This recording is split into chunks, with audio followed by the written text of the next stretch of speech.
इब्तिदा है रब्बे जलील के बबर का नाम से जो दिलों के राज खूब जानता है, देखती आंखों सुनते कानों को। अस्सलाम वालेकुम। उम्मीद करता हूँ कि आप सब खैरियत से होंगे। दोस्तों, आज हम बात करेंगे एक ऐसे एंटीबायोटिक के हवाले से जिसे सिप्रोफ्लैक्सासिन कहते हैं। सिप्रोफ्लैक्सासिन एक बैक्टीरियल एंटीबायोटिक है। सिप्रोफ्लैक्सासिन बहुत ही ज़्यादा इस्तेमाल होने वाली मेडिसन है। इसके बहुत से काफ़ी ब्रांड बाज़ार में मौजूद हैं।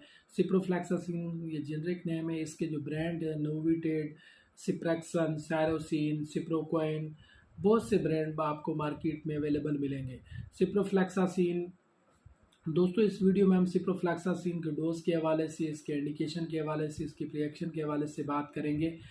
तो सिप्रोफ्लैक्सासिन का जो इंडिकेशन है, सिप्रोफ्लैक्सासिन ज़्यादातर यूटीआई इन्फेक्शन में इस्तेमाल की जाती है। गुर्दों की नाली में इन्फेक्शन के, गुर्दों में इन्फेक्शन हो, गुर्दों की नाली में इन्फेक्शन हो, मसाने की सोजोश में इस्तेमाल कराई जाती है। सिप्रोफ्लैक्सासिन का इस्तेमाल टाइफाइड बुखार में किया जाता है।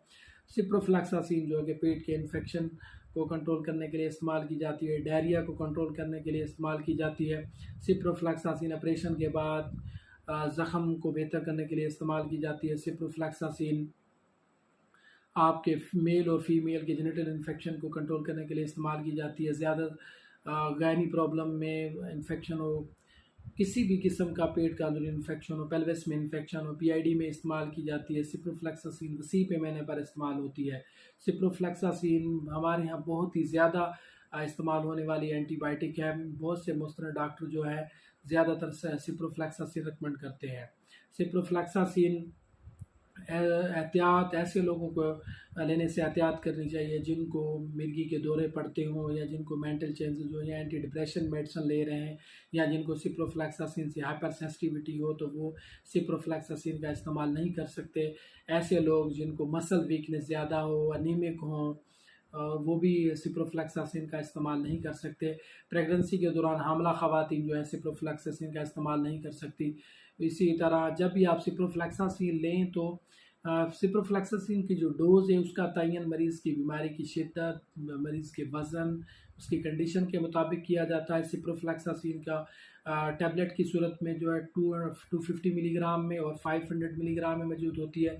सिप्रोफ्लैक्सासिन का जो इंजेक्शन है एक इन्फ्यूज़न की सूरत में मौजूद होता है। सिप्रोफ्लैक्सासिन का एक इंजेक्शन 200 मिलीग्राम में पर 100 का इन्फ्यूज़न होता है। इसी तरह सिप्रोफ्लैक्सासिन डीएस इन्फ्यूज़न है, जिस तरह टेड हो गया, क्योनोफ्लेक्स डीएस हो गया, तो वो 400 मिलीग्राम में मौजूद होता है। अमूमन सबसे ज़्यादातर तो सिप्रोफ्लैक्सासिन ही रिकमेंड की जाती है। सिप्रोफ्लैक्सासिन की जो टैबलेट है 250 मिलीग्राम की सुबह शाम लेते हैं। इसी तरह 500 एम टैबलेट है सुबह शाम लेते हैं। जो है सिप्रोफ्लैक्सासिन भी सुबह शाम लिया जा सकता है। अमेरिकन मुताबिक सर ये ख्याल करने की जरूरत होती है जब आप सिप्रोफ्लैक्सासिन इस्तेमाल कर रहे हो तो आप दूध वगैरह का इस्तेमाल नहीं कर सकते। अगर आपको इस्तेमाल करना मकसूद हो तो कैल्शियम वाली चीज़ें इसके साथ आप इस्तेमाल नहीं कर सकते। अगर आपको दूध या दही इस्तेमाल करना हो तो गोली लेने की कम अज़ 3 से 4 घंटे बाद आप ले सकते हैं। सिप्रोफ्लैक्सासिन खाली पेट भी ली जा सकती है। सिप्रोफ्लैक्सासिन के साइड इफ़ेक्ट के हवाले से अगर बात की जाए तो सिप्रोफ्लैक्सासिन के साइड इफ़ेक्ट में ज़्यादातर वॉमिटिंग होती है, मतली होती है, मतली जैसी कैफियत होती है, सर में दर्द होता है, हेडेक होती है, मेंटल चेंजेस होते हैं, तो बहुत सी ऐसी कंडीशन, मसल वीकनेस हो जाती है। तो इसीलिए कोशिश किया करें कि जब आप कोई भी ऐसी मेडिसिन ले रहे हो जो खून को पतला करने वाली मेडिसिन हो, या एंटी डिप्रेशन मेडिसिन हो, या आपको मेंटल चेंजेस कोई प्रॉब्लम है, तो आप सिप्रोफ्लैक्सासिन इस्तेमाल करने से पहले अपने मुस्तनद डॉक्टर से लाजमन मशवरा करें। उम्मीद करता हूँ कि मेरी वीडियो आपके लिए फ़ायदेमंद साबित होगी। ज़्यादा से ज़्यादा लाइक करें, शेयर करें, कमेंट्स में अपनी राय का इजहार करें, बेल आइकन को प्रेस करें ताकि